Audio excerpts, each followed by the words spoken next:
Section 1. You are going to listen to two university students talking about libraries in Australia. First, look at questions 1 to 4.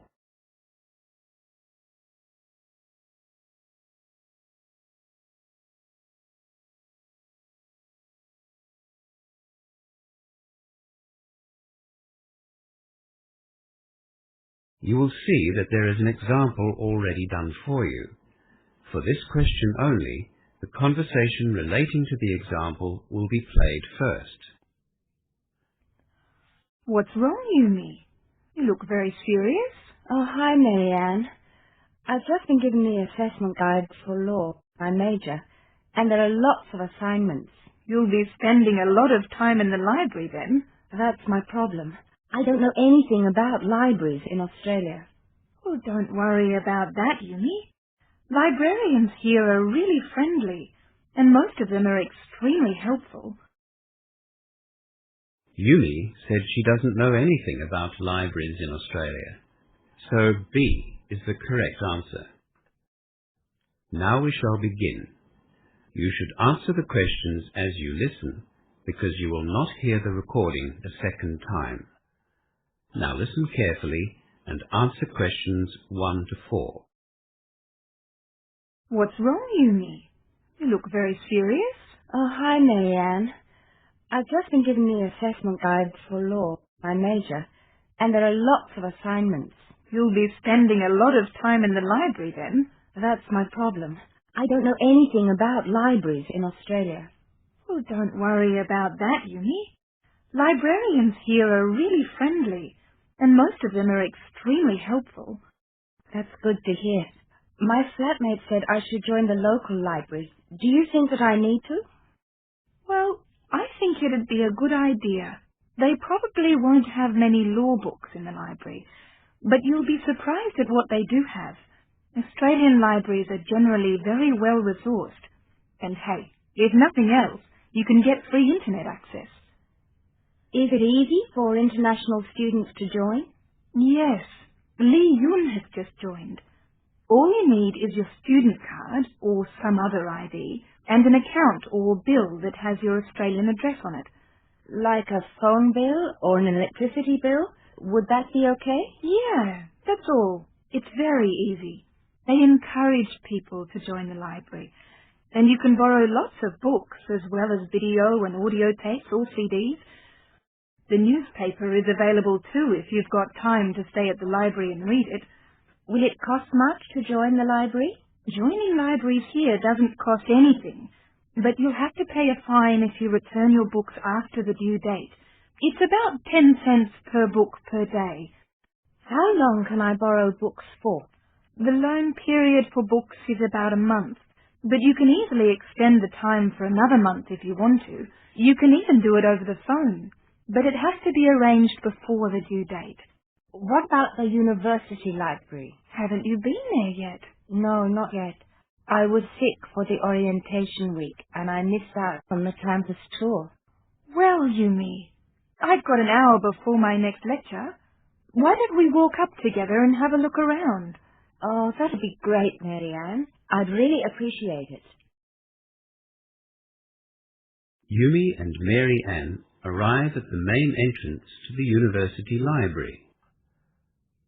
As you listen to the rest of the conversation, answer questions 5 to 10. Before the conversation continues, read questions 5 to 10.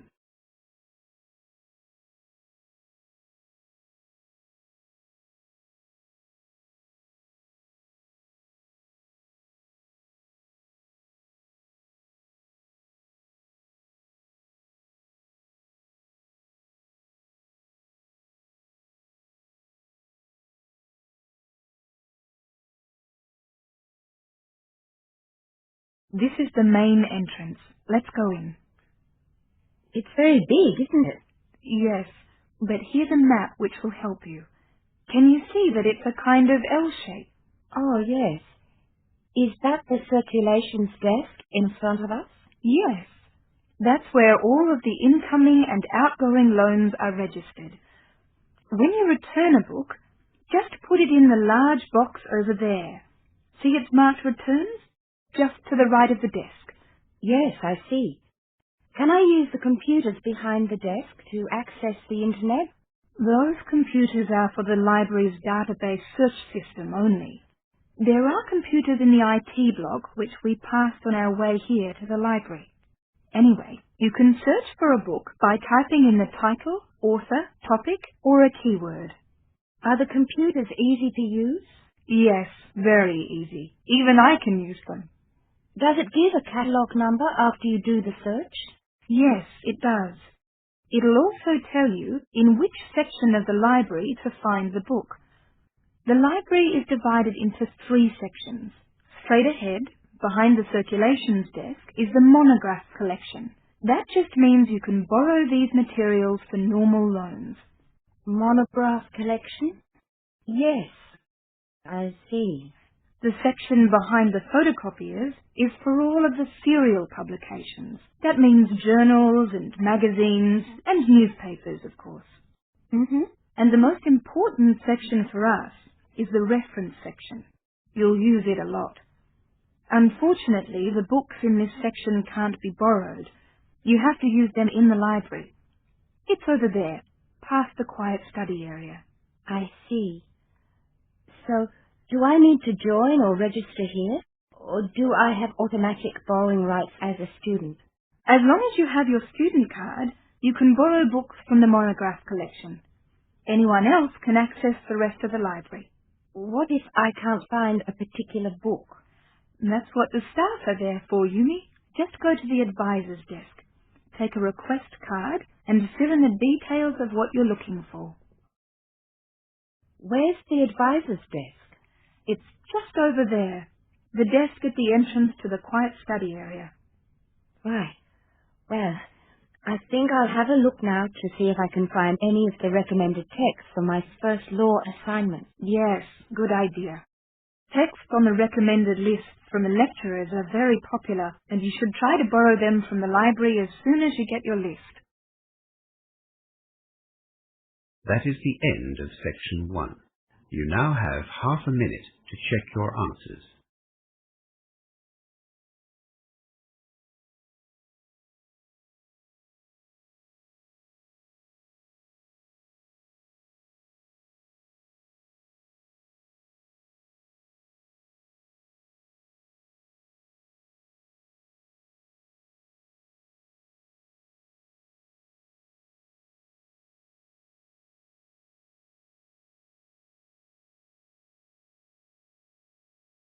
Now turn to section 2 of your listening question booklet.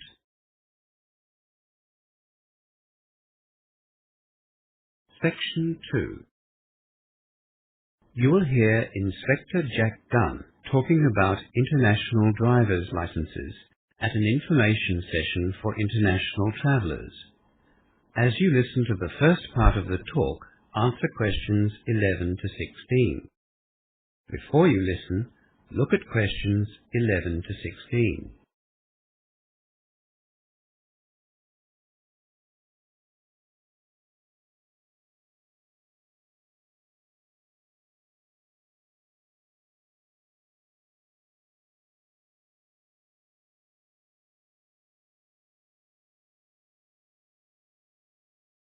I'm sure that you have all heard about international driving licenses. They have been around since 1949, when the United Nations gave approval for their use. This meant that travellers could drive freely in the 186 countries that recognise the international driving licence system, regardless of the language that the drivers spoke. The only conditions were that the driver had to already hold a driving licence in their home country, and they had to be at least 18 years of age. International driver's licenses are well recognised. After all, they've been in use for over 50 years. To break the language barrier, the licence is printed in 11 different languages, but the last page of the booklet is always in French. As I said, it is a booklet about the size of a passport, 10.8 by 15.25 centimetres to be exact. so it is easy to carry with your travel documents. It's not too thick or heavy either, only 17 pages. All of the pages are coloured white, but the cover of the licence is grey. It is a useful form of identification when you travel because it includes a passport-sized photograph and the driver's signature. The International Driver's Licence can only be purchased from authorised travel associations in different countries, but it can also be ordered on the internet. The cost, of course, varies from country to country, and for the term or the duration of the licence. For example, a 1-year licence might cost approximately $40, whereas a 3-year licence costs double that. A 5-year licence will set you back about $100. Before the final part of the talk, look at questions 17 to 20.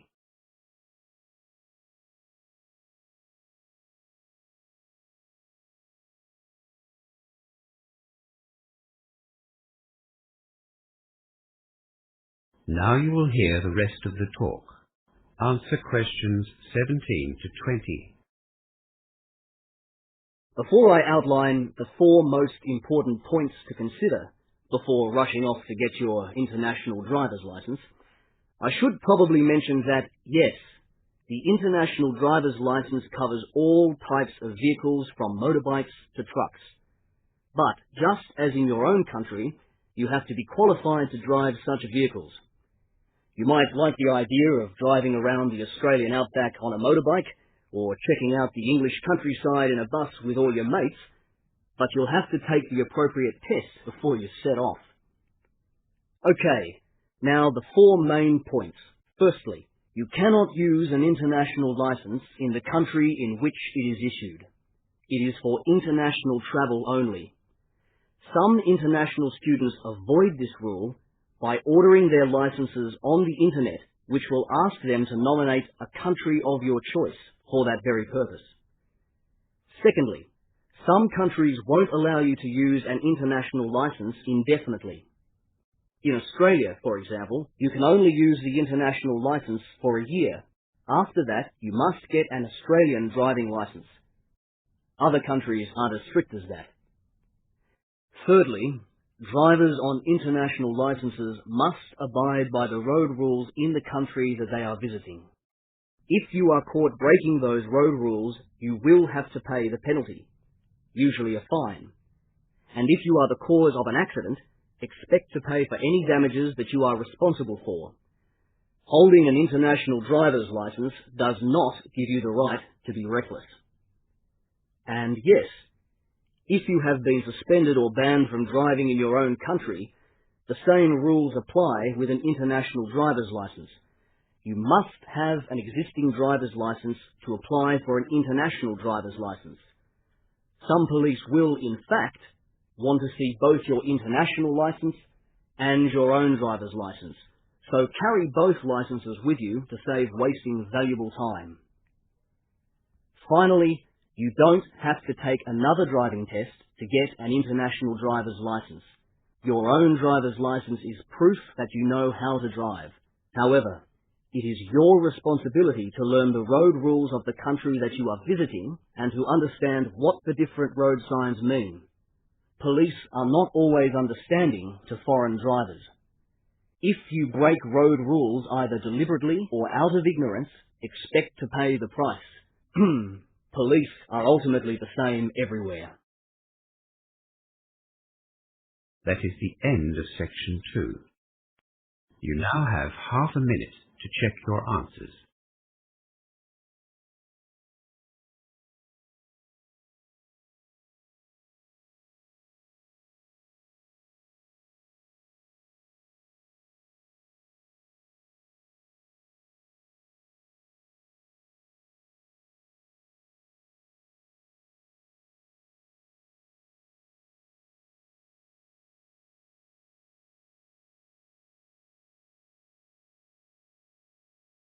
Now turn to section 3 of your listening question booklet.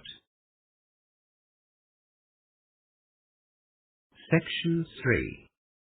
In this section, you will hear 2 students discussing the idea of joining a learning circle. First, look at questions 21 to 30.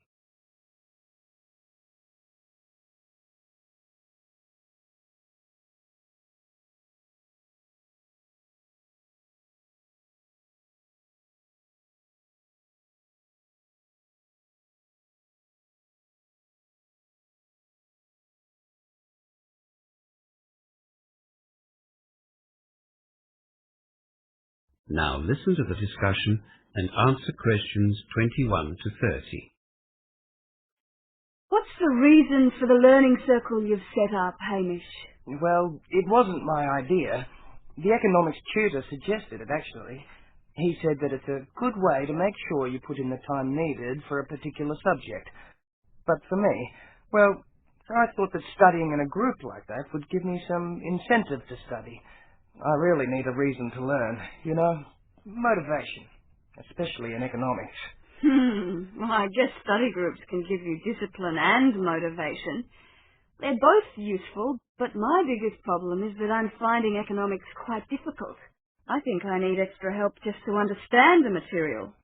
A learning circle could help. I was thinking of even getting a private tutor. Private tutors can be expensive. You're welcome to join us, and it won't cost you anything. Every week, we're going to begin the session with problems and questions from material that we've been given in the lecture. We want the learning circle to be practical and worthwhile, so that we all help each other to do well. Do you think the others in the group would mind if I joined as well?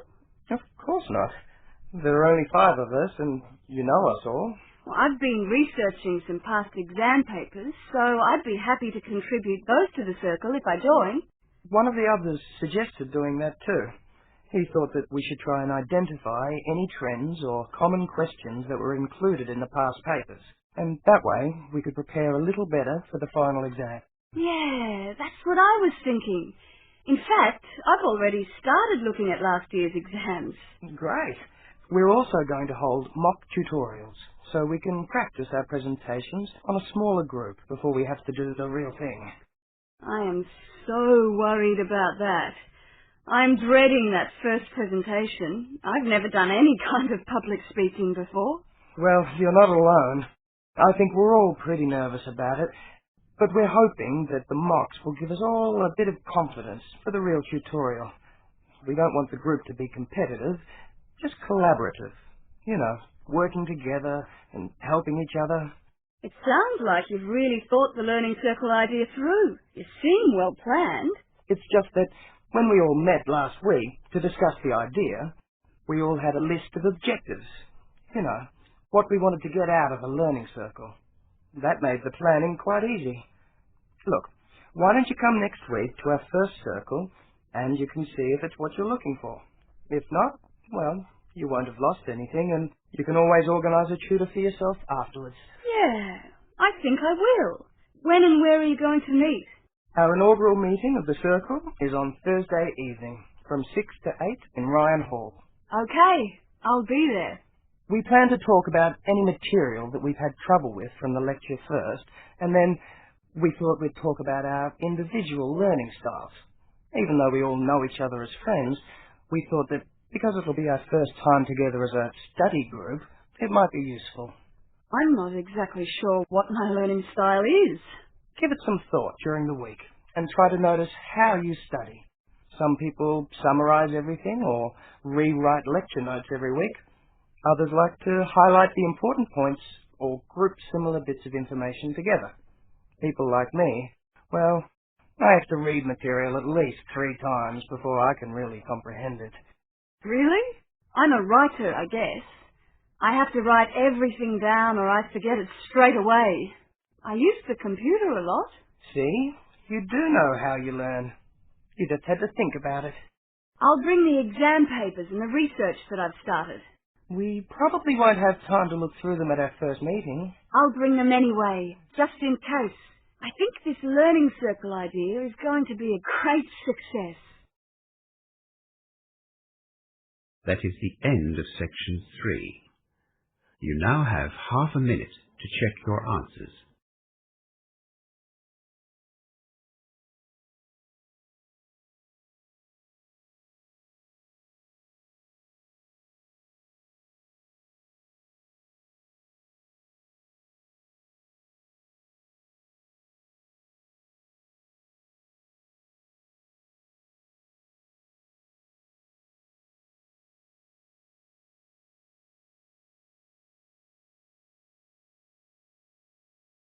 Now turn to section 4 of your listening question booklet. Section 4. You will hear a guest speaker at an alternative energy seminar talking about wind power. First, look at questions 31 to 40.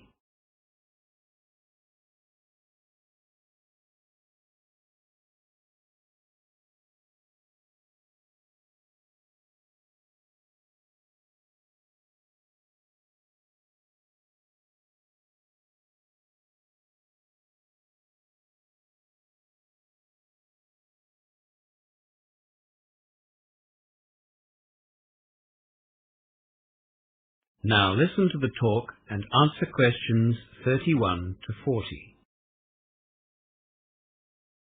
Good morning. Thank you for giving me the opportunity to speak at this year's Alternative Energy Seminar. Right.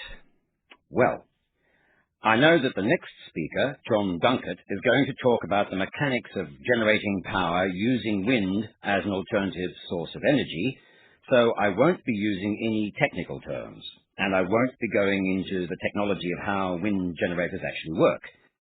I'll be concentrating on sharing my own experiences with you. For those of you who don't know, I live on a very windy farm some 3,000 kilometers from the nearest city. That means we're not connected to the State Electricity Commission's grid, and we have to produce our own electricity. When I first bought the farm in 1975, we got our electricity supply exclusively from diesel and petrol generators. The problems with this were twofold. A lot of fuel was wasted because the generators usually didn't run to their full capacity. And more importantly to my wife, the generators were extremely noisy, especially at night. After we'd been on the farm for about 6 months, I heard about what they called a hybrid system. This meant that we could keep the diesel generator, but we also got a generator that was powered by wind. Because our place is so consistently windy, especially in summer, our hybrid system worked very well. In fact, we couldn't believe how well it worked. We also had friends closer to the city who bought this hybrid system at the same time, and they were very pleased with the efficiency of it as well. Their farm is considerably less windy than ours, so even in moderately windy sites, the hybrid system appeared to work well. Both of us agreed that we made substantial savings in fuel at the end of the first year, and of course, our wives were happier, because it wasn't as noisy as often. In 1984, we found that we were rarely using our diesel generator and decided to try our hand at becoming self-sufficient in wind-generated power. We were sure that we'd survive without the backup of the diesel generator, so we imported 4 wind generators from Denmark. America and Australia were dabbling in the technology, but we were too far behind the Europeans. The benefits of wind generators were much more obvious to the Danes, and now, as a result, they supply about 50% of wind turbines around the world. Anyway, the Danish wind generators had a rated power output of 55 kilowatts per generator.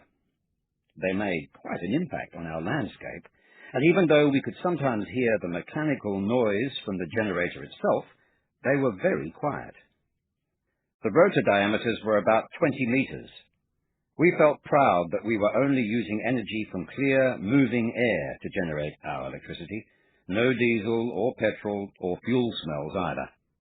We knew that our resource was renewable. We are, after all, not going to run out of wind, especially at our place. The wind turbine is used to charge up batteries which store the energy. Last year, we bought a 600-kilowatt machine. It is about 46 meters high, with a rotor diameter of 43.5 meters. We found that the cost of the turbine was recovered within about 8 months. It should produce over 1 million kilowatt-hours per year for us. It does look a bit strange against our flat terrain, but we love it. Best of all, my wife says she can't even hear the windmill, as she calls it, from our house at night. Frankly, I think her hearing just isn't what it used to be, but I must agree that it is very quiet. Additionally, we expect it to last for about 20 years with regular 6-monthly maintenance. Our farm is isolated, and yet you'd be amazed by the number of visitors we have each year to inspect our wind turbines and the effectiveness of the wind generators. Actually, we often joke that when we stop making money from the farm, we'll charge tourists to come and visit our very own wind farm. There is also the possibility of selling the electricity that we generate back to the Electricity Commission, but I think that is all in the future. We've had a lot of people ask us why we chose wind power generated energy rather than solar energy, but as soon as they visit our windy farm, they know why. Even if our farm were not as windy as it is, we'd make that choice again. From all accounts, it is the least expensive form of renewable energy technology that we have. It can be used in a variety of applications, from isolated farms such as ours to supplying small sailboats without power. Now, I'll hand you over to John Dunkett from the Danish company that sold us our original 4 wind turbines, and he'll explain how this remarkable technology has developed over the last 20 or 30 years. That is the end of section 4 and the end of the listening test. You now have half a minute to check your answers.